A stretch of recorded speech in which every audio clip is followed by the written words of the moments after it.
Welcome, besties, back to the Best of Yvonne podcast, where today is episode 16, and we have a very, very special guest with us today. We are talking all about self-empowerment with Jenny Goforth Hickerson. She is such a beautiful soul. I actually had the honor of meeting her in Nashville, where she is from. Her husband, Big Vinny, and she, being called Little Jenny, were at my coach's birthday party playing music, and we just fell in love with one another. She has so much knowledge that she's going to share with you today. She's been in the fitness industry since 2001. She just recently went out on her own, kudos to her, starting her own venture in fitness just last year. And today I really want her to share with you her personal struggle with her own wellness, where she transformed her life with her knowledge and education, and she's going to share some deep stories with you. She's also a proud mother to two beautiful children. So welcome, Jenny, to the Best of Yvonne podcast. I'm so happy to have you. Yay! I'm so happy to be here. Thank you so much for having me. I love your podcast. I love what you speak on and how you empower women, and that's exactly what I love to do.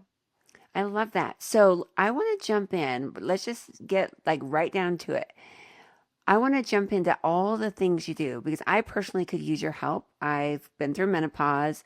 I've been diagnosed with Hashimoto's, therefore lots of fake hair to mask my messy hair. Always on this up and down roller coaster of hormonal fluctuations. And I want you to share with my dear friends and listeners about your personal struggle with your breast implants and getting ill from that. So take us back to where that all started for you. Yes. So, my whole life I've been learning and I've been growing. I feel like I've lived 10 different lives. Like you mentioned, I started in the fitness industry back in the early 2000s as a group fitness instructor. And the funny thing with that is I didn't grow up healthy. I didn't grow up athletic at all. I was the girl who would write my own notes to get out of PE. That's how unathletic I was. So I, ended up falling into fitness, I like to say, and fell in love with, helping other people. Like I said, I started in group fitness, then I went into personal training. In my 20s, I fell into martial arts where I'm an all or nothing person. So I went all in, ended up getting my 3rd degree black belt, competed, got a world title, and transitioned after that to bodybuilding. So my whole adult life was me being extremely fit, doing all these things that I shouldn't have been able to even do. And I married my husband in 2016. After being told, I also had a lot of hormonal issues in my 20s and early 30s, and I was actually told I could not have children. So I got married in 2016, and we were pregnant a month later. So wow. I was pregnant at 37. Shocker. I was so happy. It wasn't on my radar. I had just decided, it's just not meant for me to have kids. And, my husband and I, we talked about maybe adopting down the road or just traveling and doing our thing. And so here I was at 37 pregnant. I had my son. And after him, it took a minute for my body to get back on track. And it probably took a good year and a half. And we were trying for baby number 2 because I'm like, if I can have one, let's hurry up before I hit 40, before this gets really difficult. And it wasn't happening as fast.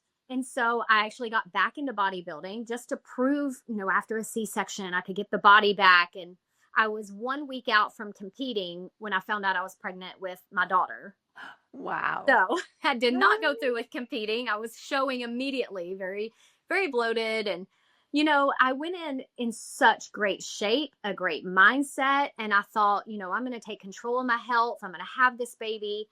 I was working for a company, one of the largest fitness companies in the US, and I was their top trainer. Because I was virtual, I didn't tell them I was pregnant. Oh. And I stayed on top with a toddler, all through that pregnancy. And they came to me during pandemic and said, hey, can you go live and teach a group fitness class? I'm like, I can, but let me tell you, I'm 4'11" and I'm 8 months pregnant. I'll totally go live and teach. I was in such great shape. So, and of course they were impressed and bragged that, oh my gosh, we had no idea. So I have the baby. It's pandemic. I had a very stressful job. It was 24/7 with my job, so much so that I had a second C-section, and 2 hours later, I'm on my computer working because I wanted to prove that I could be that person that stayed on top no matter what. I cared so much about what I did and my clients and helping people. And I thought I could do it all. I thought I could take care of myself. I can have this baby. I remember the nurses coming in and they're like, what are you doing on your computer? You just had surgery. So I leave the hospital very, very inflamed, very swollen. The nurses are telling me this is all normal. All of that'll come off. I actually checked out of the hospital weighing about 10 pounds more than when I checked in to have the baby. So I was gaining. So I go home and I'm like, I still had the mindset of I can do it all. I can do it all on no sleep. And my body just reacted horribly. That inflammation did not go away. And again, I'm like, okay, I'm 40 years old. I'm going to give my body grace. And, the weight and the inflammation will come down. It's going to be okay. And I'm really trying to talk myself up.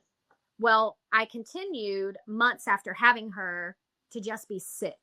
Everything that I was around, every germ, I would catch it. All COVID. I had COVID twice. One time I thought I was really going to die. I was one of those people going to the hospital. And, it didn't make sense because I know how to eat. I was trying to start moving my body and work out when I could, but I stayed so sick. So my initial thinking was something went wrong in the birth. My stomach was so inflamed that I looked 8 months pregnant still. And at this point, my daughter is about 16 months old. So this is not, I just had a baby and this is just, it's taken me some time. Like I kept giving my body grace. That's what I preach with clients.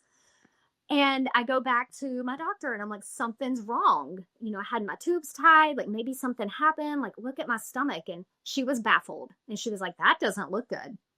But her only suggestion was to put me on antidepressants.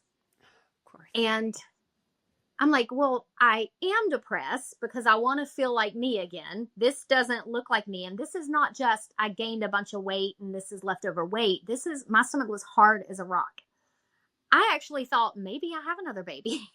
Maybe I am pregnant again. It looks it. I'm wobbling like I'm pregnant.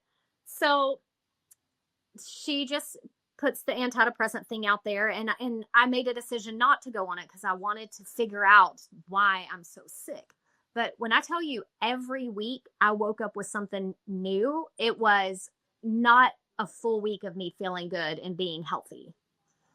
And, that took a toll on my marriage because my husband's having to not only work a couple different jobs, but also care for the kids. And while I was still on my computer getting thousands of people shredded and in shape, I felt like I was dying. Yeah. And I would go to doctors and my blood work was great. Blood pressure is good. I wasn't diabetic. Like nothing showed up in the tests that they ran. So then I start going to a functional doctor. And she said, give me 90 days. I can get your body on track. I'm like, okay, I spend thousands of dollars on supplements and her services. And she was great and she cared. And I needed someone to hear me out. But at the end of the 90 days, she says, I don't know. My stomach still looked large. Nothing shifted. I had no energy. I was living in a brain fog. Like just my joints hurt. I was developing rashes under my arms that went all down my body. So I was on steroids and creams and all kinds of medications to just try to mask that. So then I hire a coach in LA and I'm like, maybe I just need to get back in my bodybuilding world. Maybe it's my mindset. Same thing. Give me 90 days. So I paid 90 days worth with nothing. Nothing shifted. If I ate clean, if I didn't eat clean. And so I could just continue getting more and more depressed. Everywhere I went, someone asked me when I was due. At this point, my daughter turned 2. So 2 years later, people are thinking I'm pregnant. I remember going home. It was Christmas of 2022. And I went home for my dad to meet my daughter for the first time. And he pats my belly and he's like, "Oh, we're having another one." And just every time I just cried, and I got to where I wouldn't leave my house. I was very, very depressed and I was frustrated. Again, I'm getting so many people in shape and I just feel awful. And it was that trip home that Christmas that I found a podcast, and it was Dr. Stephen Cabral. And I told my husband, I don't know who this doctor is. I don't know who else to go to, but I think he sounds smart. I think he can help me. So I look into it. I hire one of his practitioners, and it was actually someone who's worked alongside with him since the early 2000s. She's read a million labs. She's so knowledgeable. And we had a meeting. She sends me a couple labs. She sent me the gut bacteria and the heavy metal. And I'm thinking, yeah, something's wrong with the gut. Like, that's my number one problem I'm walking around with. So I do both tests, and the tests come back. My gut bacteria test was great, and the heavy metal test was alarming. And she was the first person to say, I've never seen numbers like this. There is something wrong. She said, so much so I went to Dr. Cabral and showed him your test. And he gave some suggestions. They wanted to look into my hair dye because that can alter the test. It's a hair analysis test. And they looked at every ingredient in the hair products my current stylist was using. They looked at the scissors I used to cut my hair. They sent me another test, and I redid the test, and the numbers came back worse. Wow. So it was a little bit of a game of what is in my body that's causing these metals to be so high.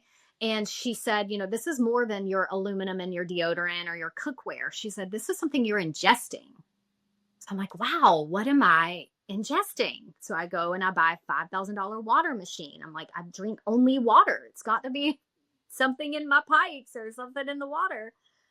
And I do all these things, still trying to figure it out. I go to bed one night and I heard God say, "It's your implants, get them out." Plain as day.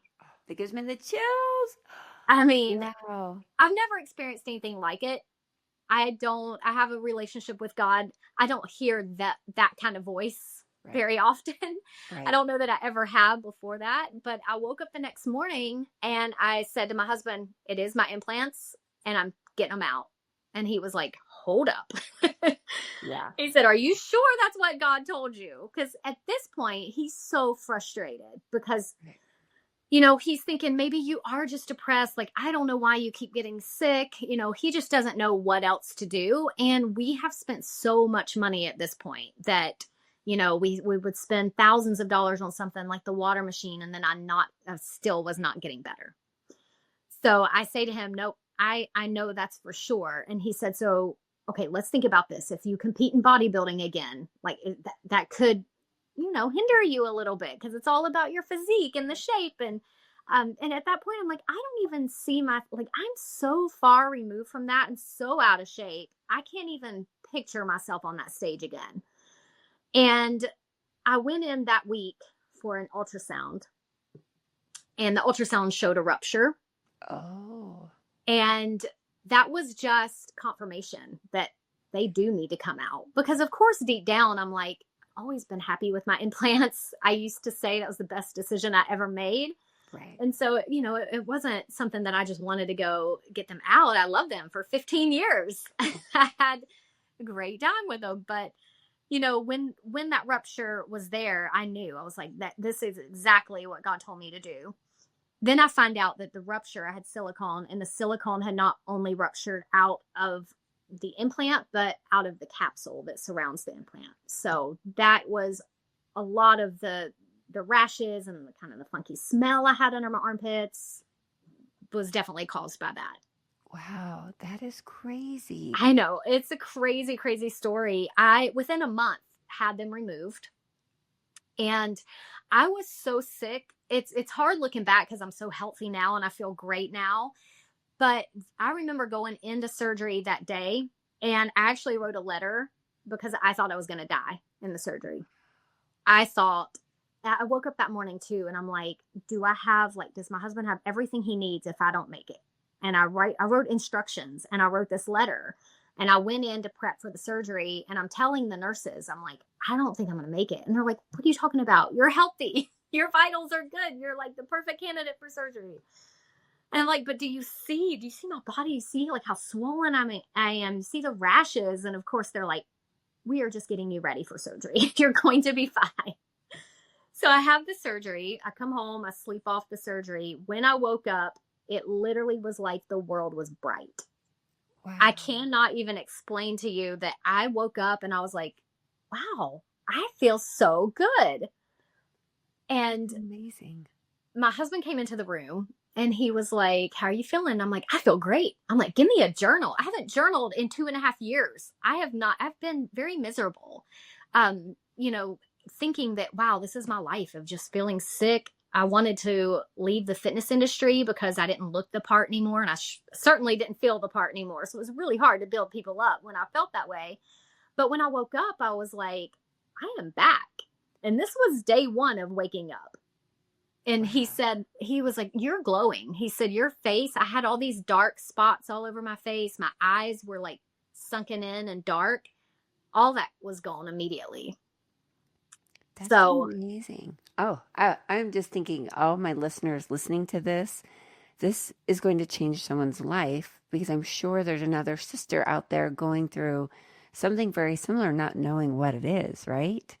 Yeah. I recently had a colleague just have hers out for this exact reason. So, wow. And I did get the chills when you shared that with me. So there's like confirmation, right? That, wow. So, okay. So here we are now. You're healthy, you're strong, you're active, and you're changing women's lives with your story, your experience. And I really do want you to put me on a meal plan, because you do that. And being a busy entrepreneur, I probably could really use some improvement in my diet. I'm not going to lie.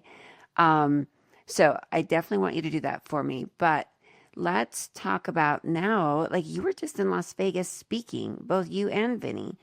Yes. So at RiskCon, right? So you're doing a lot. You're traveling, you're speaking, you have your program, and you have your own community of empowering women and helping women. So what is on your plan, your schedule for 2025? What does that look like for you? Yes, I'll definitely want to do more of that, more speaking. After my surgery, when I felt like I got my life back, I had a renewed purpose, because I was always that person before that had a goal. And I would visualize myself hitting that goal. And I did, like, all the accomplishments I had. And then, for 2.5 years, I was not that person anymore. And so when I woke up from surgery, I said, you know what? I want to go back and do Dr. Cabral's program, because I feel like that led me to getting all the answers. And there's so many people out there, men and women, that just don't feel good. And they're being told your blood work's fine, everything's normal. And they know that that's not normal to live like that. And so I do share my story often, because it's shaped what I'm doing now with my business. But I don't share it to scare people. I don't share it to say, you need to go remove those implants, they're making you sick. But to get to the root, because I work with women all the time that don't have implants, and they have many of the symptoms that I was struggling with. And truly being able to do labs, get to the root, shift things in your life, stress, especially as you get older, can just take a toll on the body. But after that surgery, once I woke up, I went back to school. I added that with all my certifications and all the things I've been doing over the years. And I knew I did not want to work for anybody else anymore. I left the company I was working with that I had built over the 4 years I was with them. And I just knew it's time for me to step out. I've never posted, even though I've done this 25 years, I've never put it out there, that I'm a trainer and I create workouts, and I've done 30,000 meal plans over the course of my time. So I thought, what, it's time. And my last name is actually Goforth, my maiden name. So I created Goforth Wellness, and it's an app that has all of that. So I've got a basic program that's group coaching, workouts, nutrition tracking. I'm in the app. I'm very hands-on, even with that program. And then I've got my one-on-one, people that need to dig a little bit deeper. I work with a lot of women with Hashimoto's and PCOS, and we dive in to getting to the root of that, because you don't have to live with those symptoms. You don't have to live on the medications or the diagnosis that the doctor's telling you. So my goal is to get that message out, to speak, to just continue growing through Goforth Wellness and building that community of people that need support, that need to be heard. I love that. And you are going to change so many women's lives. Your story and your experience, and being so relatable, I'm sure there are going to be a lot of listeners here that are feeling like, oh my gosh, this is exactly what I need. One thing I want to ask you, which has been running through my mind the last couple weeks, it's cold. I was talking about this yesterday. I'm like a different person when it's cold and gloomy and gray outside, and probably even more so being postmenopause. I think I'm more affected by that. But what's been going through my mind is, why as humans do we not do what we know we need to do? Because when I get to the gym and I move my body, which I know you and I have a lot in common, our morning routine is so important to us, journaling, all of that. But if I don't get to the gym, I am not the same person. I am more sluggish and more depressed. I move slower. I act slower. I'm just not as bright and happy. I'm not as motivated. I'm not as outgoing. So what do you think it is? Like, why is it so hard to do what we know we need to do? Whether that's flossing your teeth or working out or eating your fruits and vegetables, or like whatever it is. Like, what do you see with your clients out of all these years? Mm-hmm. And what is, like, because I always just say, if you can do one thing, just do one thing. The one. So what do you think it is that, with human behavior, why it is so hard to do what we know we need to do? Yeah. I think it starts with mindset, of course. And I think that people need to sit with themselves and really determine what their goals are and what their why is. I say this all the time. Your why has to be bigger than any excuse that's going to come up. So if somebody starts a program, let's say, for the new year, they want to get in shape finally, and they write all this down and they do great for a week or two, and then they fall off the wagon, their why didn't keep them there. It has to be more than, I want to lose 10 pounds. I want to feel better. I'm someone that's very goal driven. So I like a good 6-week challenge or a step challenge. And that's why I've started implementing a lot of that, mainly for me within that app. Because if I just say, well, my goal is to hit 10,000 steps a day, and then I have a day where it's 5,000 or 7,000, I'm like, oh, okay, that's enough. I did great. But I said I was going to hit a certain goal. I think it starts, like you said, with that one. With people, I'll say, choose your non-negotiables, 1 to 3. If you're somebody that you can't stick with anything, choose that one. No matter what, you're going to get that done. Most people, if they can wake up and get it done first thing in the morning, that's going to set them up for success. But no matter what, days you don't feel like it, days you want to quit, unless you're deathly ill, get up and do the thing that you said you're going to do. When people start reaching a little goal, let's say my little step challenge I'm doing currently in my app, when people say, wow, look what I've done. I've walked more than I've walked in months. That starts empowering them to do more. And then it rolls into other areas of their life. So when somebody comes to me, I'm very much like you said, choose 1 to 3 things that we're going to focus on. We're not going to shift everything overnight, but we're going to tackle the one, create that habit. There's so many days I don't want to go to the gym. There's so many days I pull up and I sit in my car and I'm like, this happened to me yesterday. And then I got in there and I killed it. And I had a great workout. I lifted more than I've lifted. And I'm like, people have to start experiencing that. And it starts up here because they have to get over the mindset of them negotiating with themselves. I'll do it tomorrow. I'll do it on Monday. You have to write it down and you have to remember your why, because when those excuses and those voices come up, it has to be important enough to you. I would agree. And I would say also, if you're new and you're in the beginning, get an accountability partner. Yes. Because I always tell my friends on social media, I'm like, look, I will be your accountability partner because I'm going to be there anyway. So if you need me to do roll call, if you need me to call you out, if you need to show up just knowing I'm counting on you to be there, then get yourself a partner. So speaking of partners, you and Vinny do a lot together. You both sing, actually. Yes. So I love that. I love that you found your soulmate and he's like your cheerleader. You guys were on stage together. So, what would you say to our, our friends listening? Is what would you say that has been the key factor in keeping your marriage healthy and strong as you've gone through these Mhm. highs and lows, these ups and downs, these career changes?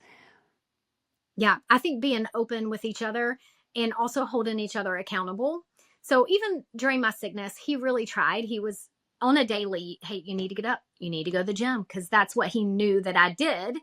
And I would go to the gym and lay on the ground, which was totally not like me, but I showed up. And, now we know our goals. We sit down, we communicate those goals.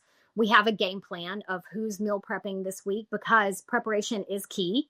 And that's something I teach with my clients is people fall off when they're not prepared. When they don't have a plan to get to the gym or what they're going to eat, that's when they start just grabbing whatever is quick and easy. So making sure that we have a good schedule. We juggle kids. We are both entrepreneurs, so our schedules are crazy, and we communicate with that, but we build each other up. Like if I told him some of my personal goals, and then the other day I was going to make some toast, which isn't on the meal plan for that day. And there's nothing wrong with eating bread. I'm not saying that, but it wasn't on my plan that day. And he knew that. And he was like, nope, remember what you said you were going to do? I'm like, I shoot, love that. why do you care what I'm eating right now?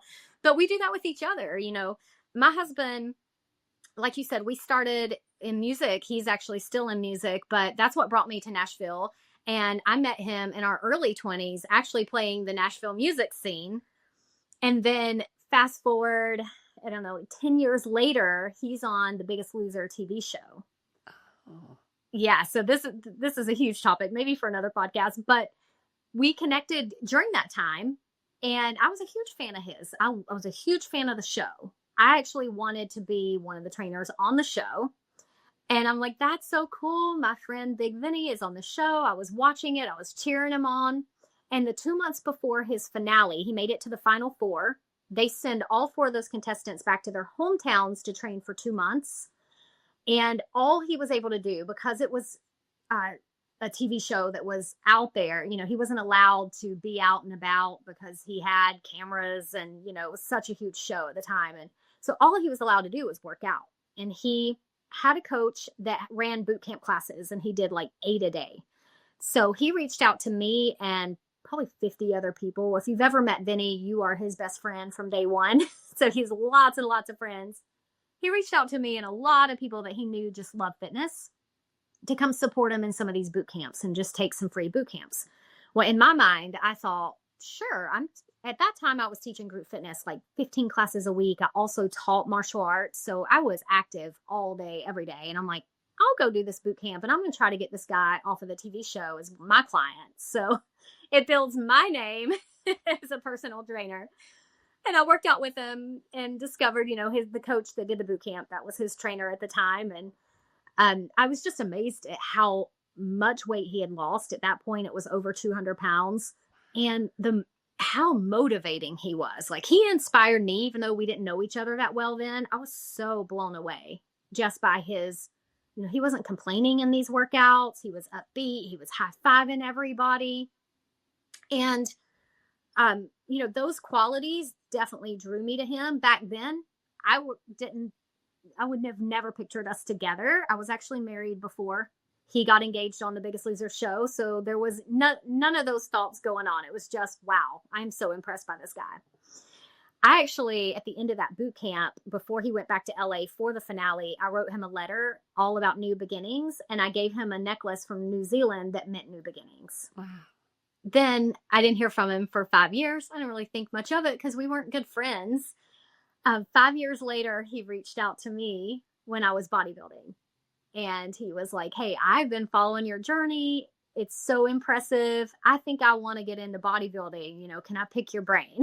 And so I actually almost didn't answer him back because I was going through a divorce, a very, very difficult time. And I was like, oh, but Vinny, he is the nicest guy on the planet. I will answer him back. And the rest is history. Wow. I love that. Yeah, That we is fell in so love beautiful. so quick. And we had the same mindset when it came to everything, to, our religion and working out and music, that all of it just aligned. And it really baffled both of us because we both swore we were not going to get married again. And, and then there we were a month later. I think you're the one. Oh, that is so cute. He is such a nice guy, and he's a great singer as well. I still have a video clip recorded from Nashville when I met you guys. So, really, really quick, because I am obsessed. I'm the same way. I have my non-negotiables. Mm-hmm. Although I do give myself grace when I'm not feeling well or when I just need a day. But I know mentally there's no better way than moving my body to make myself feel Mm-hmm. better. But I'm obsessed with a morning routine and my non-negotiables. Do you want to share what your morning routine and your non-negotiables are? Yes. So I love to wake up early. I wasn't always a morning person back in my music days when I was playing shows till 2 in the morning. I was not a morning person, but you know, trying to get enough sleep, which is difficult with my two littles. I get up early, at least 30 minutes before anybody else wakes up. A lot of mornings, I'm actually still doing some in person training. So I start at 5 or 6 a.m. with them. I like to have my time. If I don't have my time, it's very difficult. My whole day is kind of thrown. But what I do is a big brain dump. Everything that I have to do, because you wake up like, oh my gosh, what is today? I've got all this stuff on my list. I just write it all out. And I actually have a business list and a personal list. And then I circle two things off the list that's my non-negotiables that day that has to get done. And that way it's just out. Those thoughts are already on the paper and it's not stressing me out. I love to drink hot tea and start my morning with prayer. Sometimes I write in my gratitude. I'm not a huge, like a long journal kind of person, although I think it's really great. I'll write a couple things I'm grateful for and I'll have some prayer time. So that is how I typically start my day. And then it's moving my body after that. Most days I'm getting in workouts, before, a little bit before I train my clients or after, and I try to stay active with them. Depends on the client. Sometimes I work out with them, but having all of that done by 7 o'clock before I have to rush and get the kids to school and the whole day starts just sets you up for success. Like I'm already winning if I'm up having, getting my mind right from the beginning. Yeah, I agree 100%. And especially as entrepreneurs, right? As businesswomen, we are still juggling kids and carpool and homework and feeding the family and tending to the pets. And I had someone reach out to me on Instagram the other day. She's just so overwhelmed. She's a new mom, she's a medical provider. And she's like, how do you do it all? And I said, listen, there's a season in your Yes. life for everything. And don't try to be her all in one season. I'm 47. It's taken me time to get here, but I was a mama and I didn't really work a lot when I was a young mom. And then, I went to grad school, and because I've been so busy in my career, I've actually lost a lot of that time with my twins, and now they're 15, and so I'm trying to be home more, but they already have their own life. So I'm in this transition phase where I'm just like, Yvonne, give yourself grace, because it is mentally challenging for me right now, because I want to be their number one still. I want to be the mom that takes care of their boo-boos. Like, they're over at our other house sick today, and they want to be there at that house because it's got the big game room and the big theater. And so they just want to lay on the couch with their sore throat and play games. I'm like, okay, well, mom's going to be at the other house working and, podcasting, but they are so independent now, which I've always wanted to raise my kids to be very independent, but I'm not quite used to that yet. And so I know this is just a season in my life. I know this is a transition period, and it's a time where I've got to get used to that. And I've never really experienced loneliness, because I've always been so busy building and dreaming and hustling. But just these last 2 months that I've been home more and not traveling and not working as much, I'm like, ooh, I think I know what that feels like now. I have this big house that's quiet and all to myself, and there is a lonely energy there. And so I'm like, okay, I don't like that. So I need guests to come visit. I need girlfriend time. So, back to, if you can do one thing, I'm like, I've got to do one thing to step away from this lonely feeling.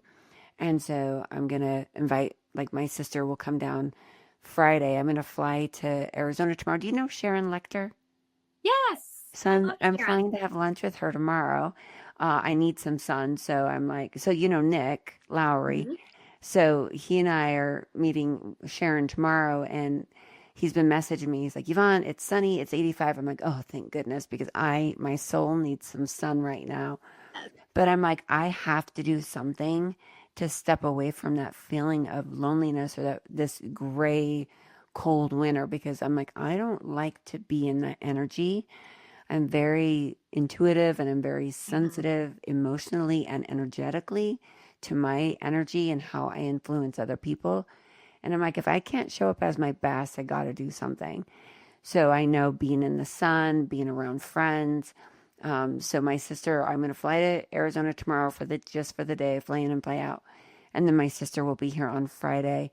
I have 5 sisters, and she's the one sister I've never, ever had a fight with in my whole entire life. Oh, wow. So it will be nice to have some sister time this weekend. Yeah, that sounds great. You mentioned getting outside, and that's something that I preach a lot in my app too, because so many people are at their desk and they're inside and they don't think about it. And so, even in the winter, and this is a tough time, which is why I started a step challenge in December because I don't like cold. So to make myself get out and get extra steps, at least in the little bit of sunlight we get here in Tennessee is great. But I think, you have to take care of yourself. If you need to step away for a moment, if you have to give your body grace. And like you said, there's different seasons. We were in such a stressful season when I was sick with the baby, with the toddler. They weren't sleeping. It was a mess. And, it also went by so fast. And now we have nights where I wake up and I'm like, nobody came in the room tonight. Nobody woke up or peed in the bed tonight. Yeah. Yeah. There's those seasons. And that's why I'm like, The just sleep is coming back. always. Yeah, there you go. And you have to have sleep, right? To be able to do all the things you do. It's like when I went through menopause, I didn't realize insomnia was a symptom. I Mhm. did not recognize myself. Oh my gosh, it was a really, really hard time. Really, really hard time for my marriage and for my mental health, my personal life. Like, so all these women going through menopause, like get help. Don't do it alone. If you're feeling depressed, it's oftentimes you don't need an antidepressant. You need your hormones balanced. Yeah. But I'm not here to be a medical provider. I'm here to be your bestie. So that was a very, very hard time. And I can tell when I'm slipping if I miss Yeah. my hormones for a couple days, it takes me right back to that dark place. So getting my sleep is so important. I have to have my progesterone to help me sleep well. Um, but I am just so grateful that you're here, Jenny, to share with our friends just how important it is to listen to your body, go inward, be quiet, hear that voice, however it speaks to you, because your truth will speak to you. I think that was so courageous of you to do what you needed to do and to get your explant and to now be able to talk about it and share because not everyone, not all women are quite as intuitive to their bodies. I think we're all becoming better at it, especially as we age. I think that's something that kind of is maybe a little more natural for us to really know our bodies, and that's kind of why I manage my own hormones, is because I know how I feel in this body. I know when it's not right because I even had my female OBGYN say, "Oh, there's no way you're in menopause." Because I went through that during COVID and I was Mm. only 42. And so I'm like, well, draw my labs and let's have the labs speak for themselves. And sure enough, but I mean, I was not myself. It was not a good place. It was a very, very dark time in my life for being a very positive, optimistic person. And so I really hope that one of our sisters, friends, besties here on today's episode maybe took a pearl away from this conversation. But I'm so excited to get to know you better and to work with you and to collaborate on more things in the future. I think we align in so many areas of our life. And I just love what you're doing. And I love that you put yourself out there on social media and you're showing women what is possible for them, their mental health, their body. And so kudos to you for showing up and being your best self. Oh, So thank you. And I'm so excited to get to know you better. And like you said, just see what 2025 holds. great. Well, until next time, besties, we will see you here at the Best of Yvonne podcast. And thank you again, Jenny. And if you guys want to follow Jenny, will you tell them where they can follow you? Yes, I'm at goforthwellness.com and my app is Goforth Wellness. Instagram is also Goforth Wellness. So go forth. Great. Thank you. Bye, besties. Until next time, I love you.